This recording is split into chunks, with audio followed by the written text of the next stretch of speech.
반갑습니다.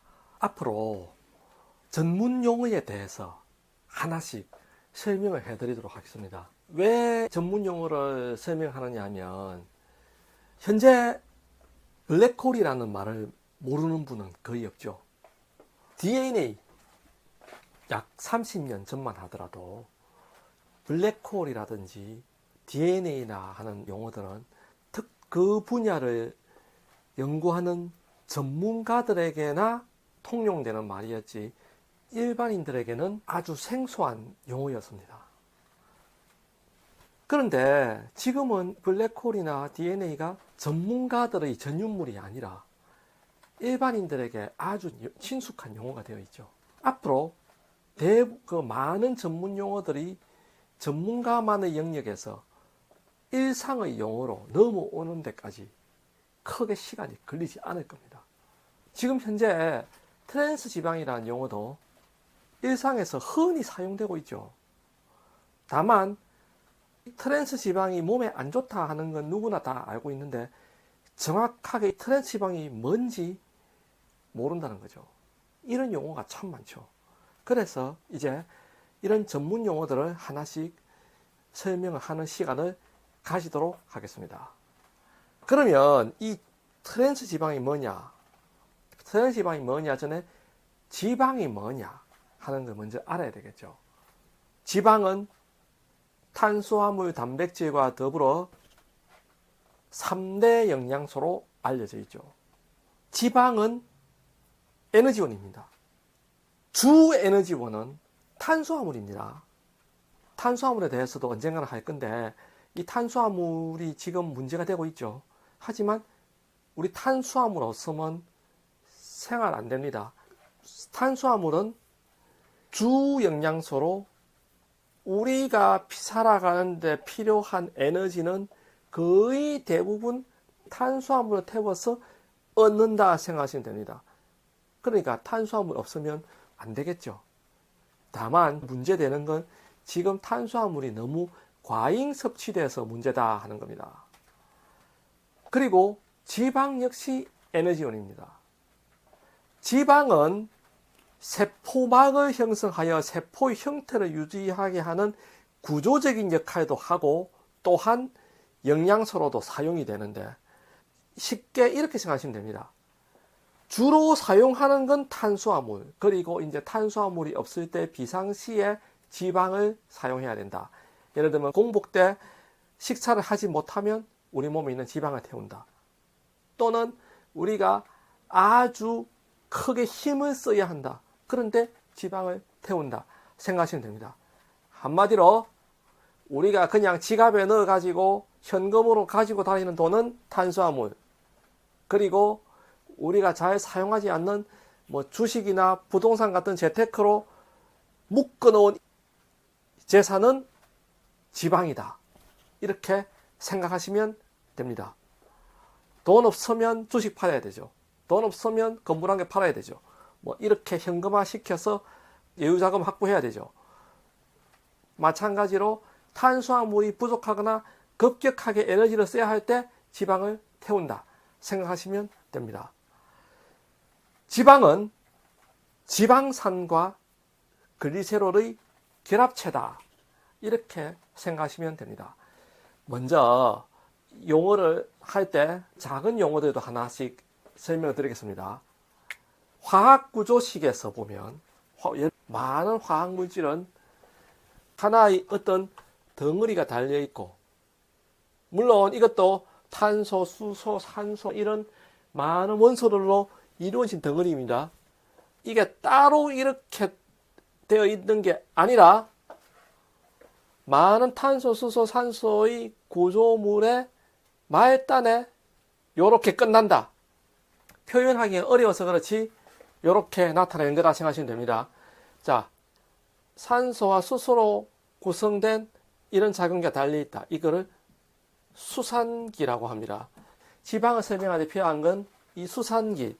그리고 자, 이렇게 생긴 게 있는데 요게 카르복식이라고 합니다.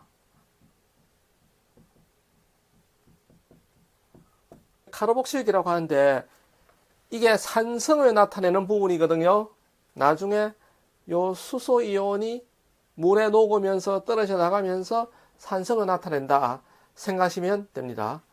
이게 이렇게 그려놨지만 사실 더 세밀하게 그리면 이게 다 카르복시라 생각하시면 됩니다. 두 개 같은 겁니다. 조금 간단하게 나타내면 이렇게, 조금 더 구조를 세밀하게 나타내면 이렇게 생각하시면 됩니다. 사실 이거 물에 녹으면 요 산소 이중결합, 여기 단위 결합이 아니라 거의 왔다 갔다 하거든요. 약간 채식 모양의 눈같이 생겼죠. 요렇게 생긴 게 카르복실이다. 그리고 또 하나 결합이 뭐냐면 요렇게 생긴 거 있거든요. 이 어떻게 생겼냐면 수성기와 카르복실기 사이에서 산소 하나, 수소 두 개가 떨어져 나가면서 이런 결합이 형성되고 중간에 물이 빠져나옵니다. 즉 말해서 수산기와 카르복실기 사이에서 물이 하나 빠져나오면서 요렇게 형성되는 게 있거든요. 요게 에스테르기다. 즉, 자, 수산기는 이 부분을 나타내고 카르복실기 역시 이 부분을 나타내고, 자, 요것 또는 요거죠. 에스테르기는 요 부분을 의미한다. 이렇게 생각하시면 됩니다. 지방은 글리세롤에 이 수산기가 있고 지방산에 요 카르복실기가 있는데 이 글리세롤과 지방산 사이에 에스테르 결합이 형성되면서 글리세롤의 지방산이 결합을 합니다. 그렇게 해서 생성되는 게 지방이거든요. 그런데 트랜스 지방은 지방산 부분에서 결정이 됩니다. 글리세롤은 어떤 지방이나 공통입니다. 글리세롤과 지방산이 결합하기 전에 이 지방산 상태에 있을 때 지방산이 포화지방산과 불포화지방산이 있는데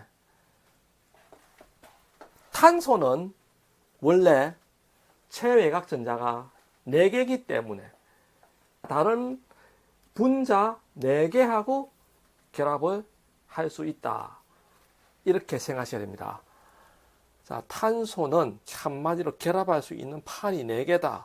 여기도 하나 결합하고, 여기도 하나 결합하고, 여기도 하나 결합하고, 여기도 하나 결합을 하는데, 사실 그림을 이렇게 그려놔서 그렇지, 이거 전부 입체입니다.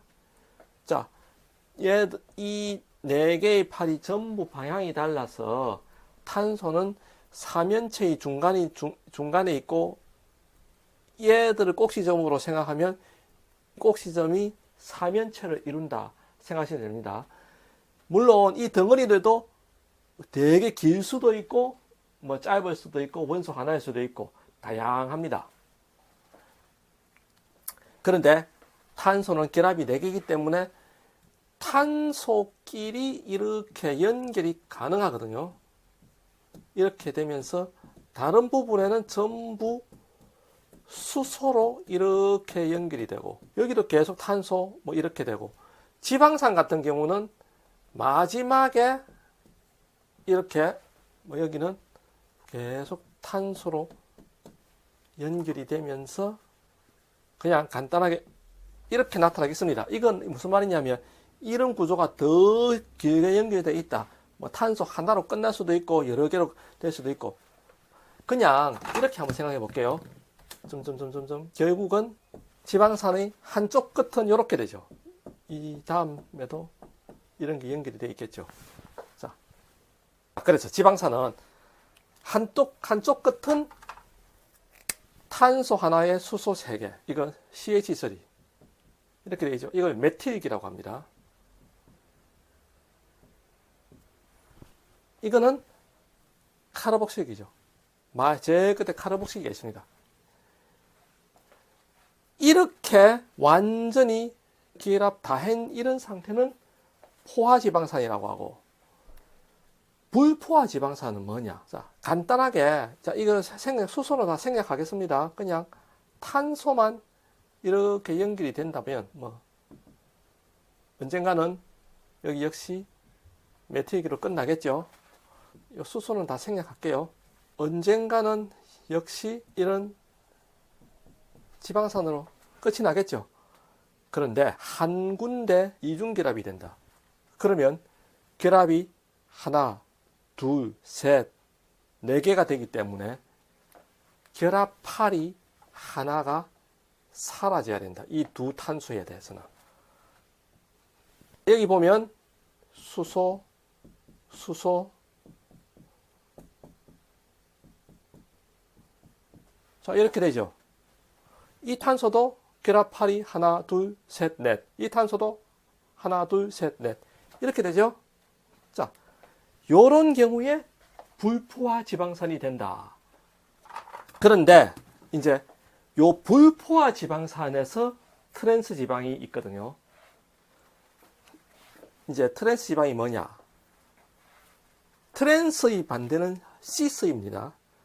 지금부터 이 시스와 트랜스의 차이를 설명을 하도록 하겠습니다. 먼저 다시 한번 볼게요.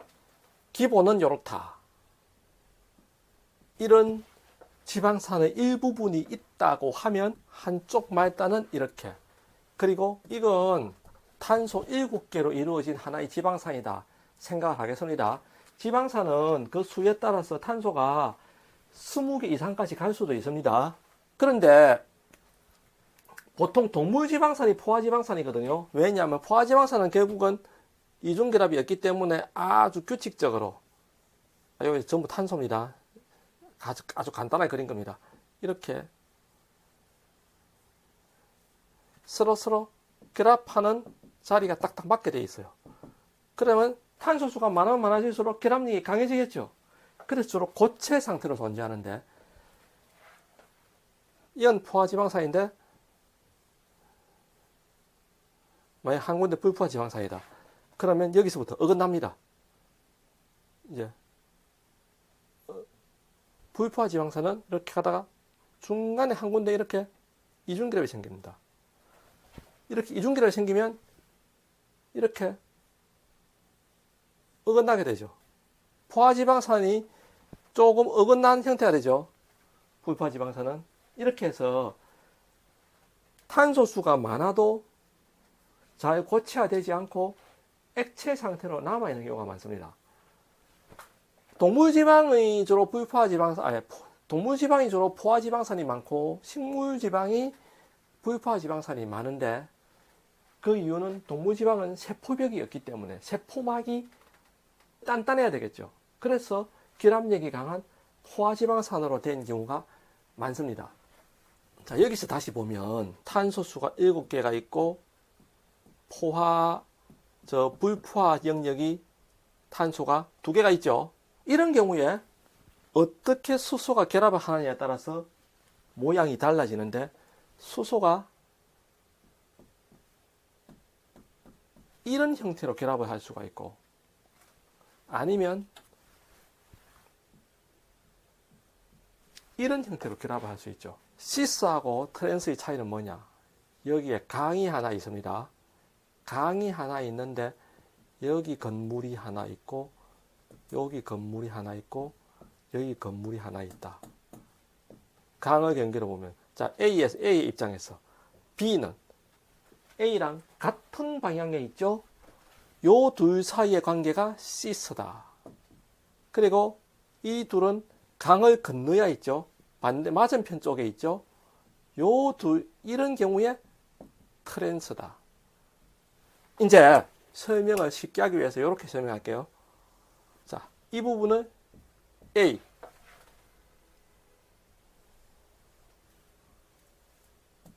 이 부분을 B라고 하겠습니다. 사실 이중결합이 생기면 요 탄소를 기준으로 요 결합파일들은 전부 다 평면에 생기거든요. 그런데 그 평면이 어떻게 되느냐? 이렇게 된다. 이렇게 선으로 그려놔서 실제로는 요렇게 생깁니다. 그러면 수소 2개가 다 이렇게 되는 경우에는 여기도 수소, 여기도 수소. A랑 B의 입장에서 보면 A, B가 같이 이중결합을 기준으로 같은 방향에 있게 되죠. 이런 경우에 시스가 된다. 만약 이 수소 하나가 이렇게 결합이 됐다 생각하면, 이런 경우에 이 둘의 관계는 트랜스가, 이런 경우에 트랜스 지방이 된다. 사실 연력학적으로 트랜스가 더 안전합니다. 시스는 불안정합니다. 요거는 안정한 상태, 요거는 불안정한 상태. 이렇게 되는데, 인체에 존재하는 건, 생체에 존재하는 거는 거의 대부분이 시스 지방이다. 트랜스 지방은 생체 내에는 거의 만들어지지 않는다 생각하시면 됩니다. 그렇기 때문에 트랜스 지방이 해롭다고 하는 거거든요. 트랜스 지방이 뭔지는 일단 설명을 드렸으니까 다음 시간에 이 트랜스 지방이 왜 해로운지 그거에 대해서 설명을 하도록 하겠습니다. 감사합니다.